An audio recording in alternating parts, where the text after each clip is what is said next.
Hey guys, welcome back to Home Built, and today we're going to be rebuilding this L28 head for my Datsun 240Z.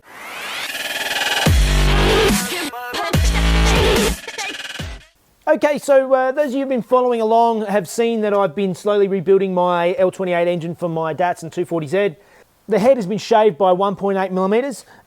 It's common to shave it up to 2 millimeters just to raise the compression. Basically, by shaving the head, it makes these combustion chambers smaller. So basically, there's more compression in the engine. So now I have to go through and start reassembling this. And first thing I've got to do is go through and put all the valve stem seals back onto the valve guides.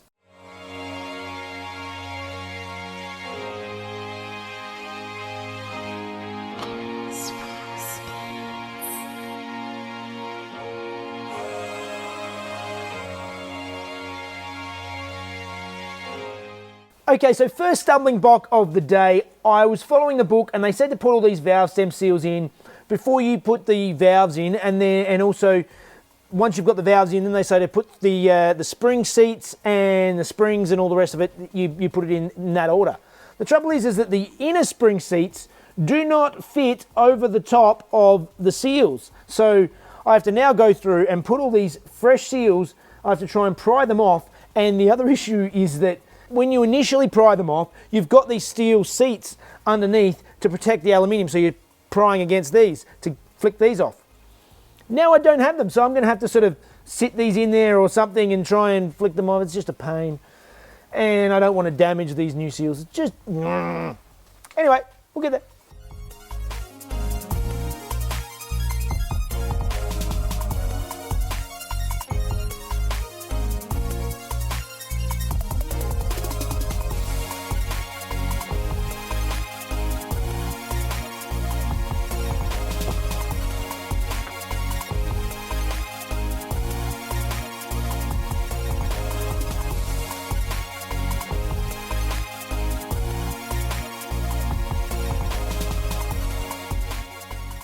So now to go through and put in the larger spring seats and then just basically stack everything in. Install the springs. Can't remember what it's called, but it's the hat that sits on top. And then I have to get the spring compressor out and put the keepers in. The keepers are tiny little these are the keepers. They're a tiny little half round shape that clip into the top of the sides of the valves, and that's why I've got some grease in there so that they'll actually sort of stay in there. The grease helps hold them in there while I you know what, let me just go through and show you. So unfortunately I don't have access to that fantastic air head machine that I had access to with at Performance Developments over in LA, so I've got to use what most people normally use, is one of these valve spring compressors. So what it basically does is this screw thread end sits on the valve on one side. This clamps over the top and sits over the top of the springs like so, and you clamp it down to compress the spring. That way you can put the keepers in, and then hopefully the springs are installed. So let's go through and install some springs.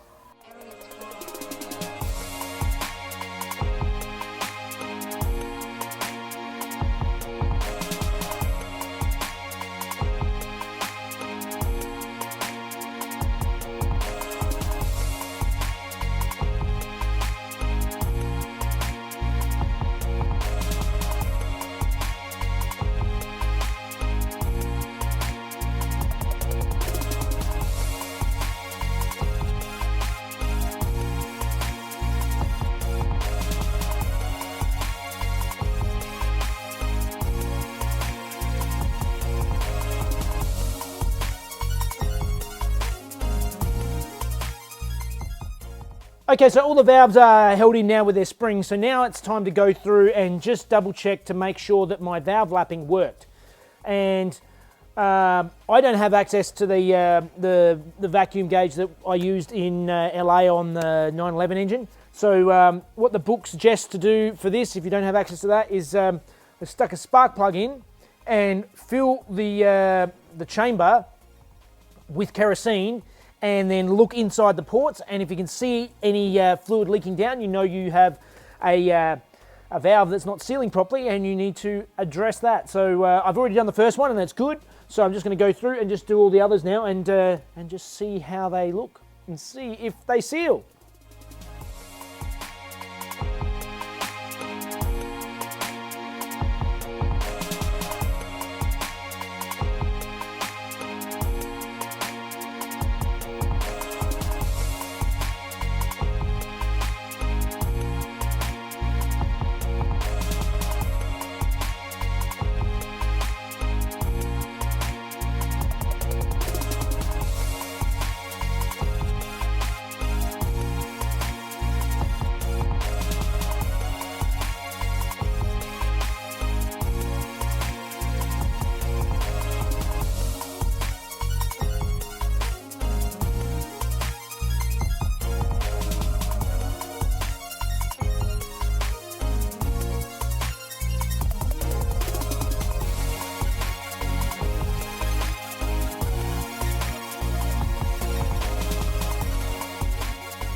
So I've got all the rocker pivots, they're all in and they're all mounted up nicely, and the little springs for the bottom, they're all in there. And I've just been going through and fitting in all these dowels that basically they align the cam towers on this engine. The issue I have is that I'm missing one. I'm missing one dowel for this end. It's gotten lost somewhere in translation, so in any case, I'm going to move forward at least for now, because what I needed to do is I've got to space these cam towers up higher. Because I've shaved the head underneath, it changes the geometry of where the cam sits in relation to the length of the cam chain, the timing chain. So what the simple solution, the engine builder gets these made up. It's got a bunch of these little spacers. They sit on like so. And then the cam tower bolts over the top like that, and it spaces it up to keep everything reasonably even. There's going to be 2 on each because they're 0.9 mil, and I've taken off 1.8, so I've got 1.8 mil of spacers to lift it up.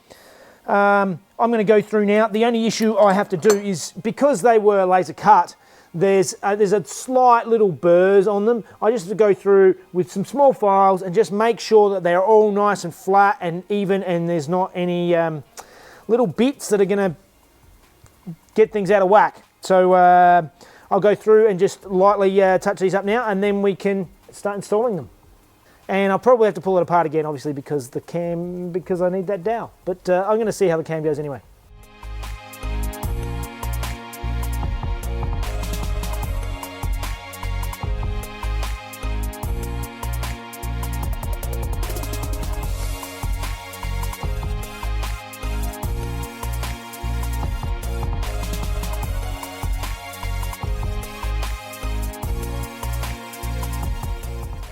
All right, now I've gone through and I've just loosely bolted these cam towers into place. Now, as I said, I'm going to have to pull them off again, but I'm going to go through and install it now just so that I can ensure that everything is working the way it is, because I've got myself, I sent my cam away and got it reground. This is now a 72-degree cam, which is sort of a nice street tune by all accounts. So I've got to take this out now and remount it in these, because generally they recommend that you do not remove these towers, because if you remove the towers, it can throw the alignment out, because the cam is all aligned perfectly inside these towers, and you move them, then you can have issues. They definitely have not been mixed up. They're actually stamped. When the head shop removed them, they stamped them, so that, they're stamped 1, 2, 3, 4, 5 on the top, so that I put them back in the exact same order again and not mix them up. But now what I'm going to do is I'm going to put some assembly lube on the inside of all these bearing housings, and then slide the cam in and bolt it up and see if the cam moves and see if it all works the way it should.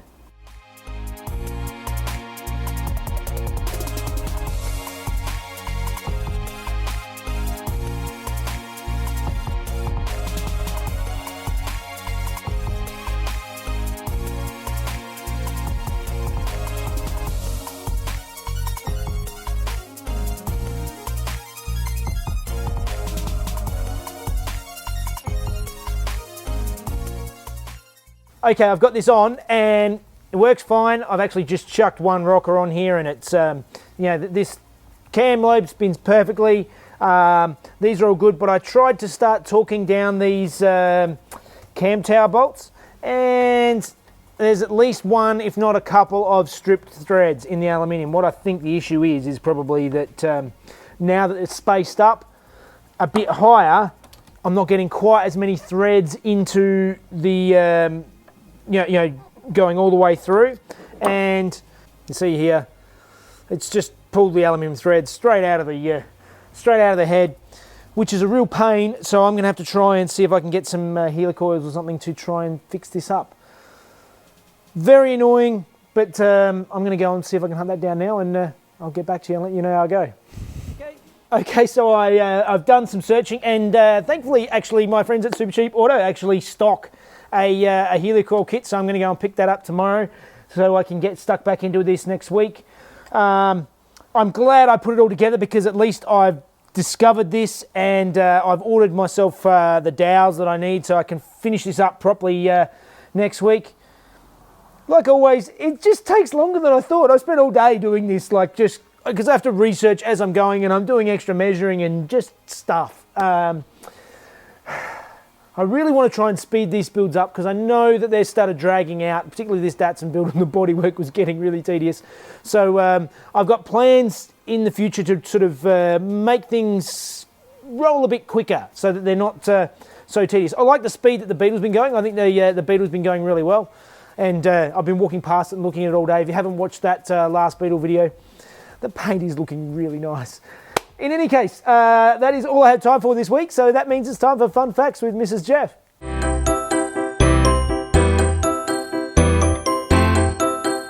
Hey guys, the popularity of the Australian Bathurst 500 increased throughout the 1960s, and most Australian manufacturers became heavily involved. A victory at the Bathurst 500 meant increased sales and market share. It was during this period when the big three of Holden, Ford and Chrysler really took off. Australia's most famous muscle cars result of this era in the form of Bathurst specials. There was the Ford Falcon GT, the Chrysler Pacer and Charger, and the Holden Torana and Monaro.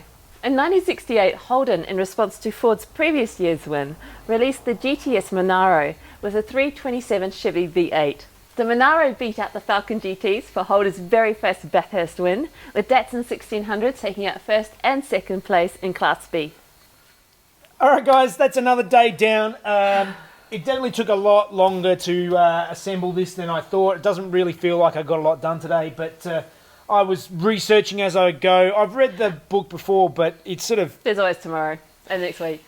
It's just time consuming because reading it without actually doing it is not the same. So I still had to go through and learn as I went. I've ordered the parts. I need the dowels that I'm missing, and I've also I'm going to go into Super Cheap tomorrow and pick up the helicoil kit so I can start getting this stuff fixed up and put it together. It is getting there. I am really keen to start getting paint on the Datsun now after the Beetle paint this week. I'm really loving that Beetle paint.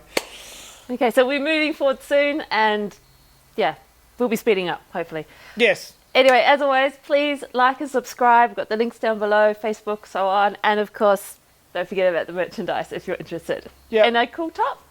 All right. Bye, guys. See you guys. 67. Oh my God. How many times released the GT7? What is the end?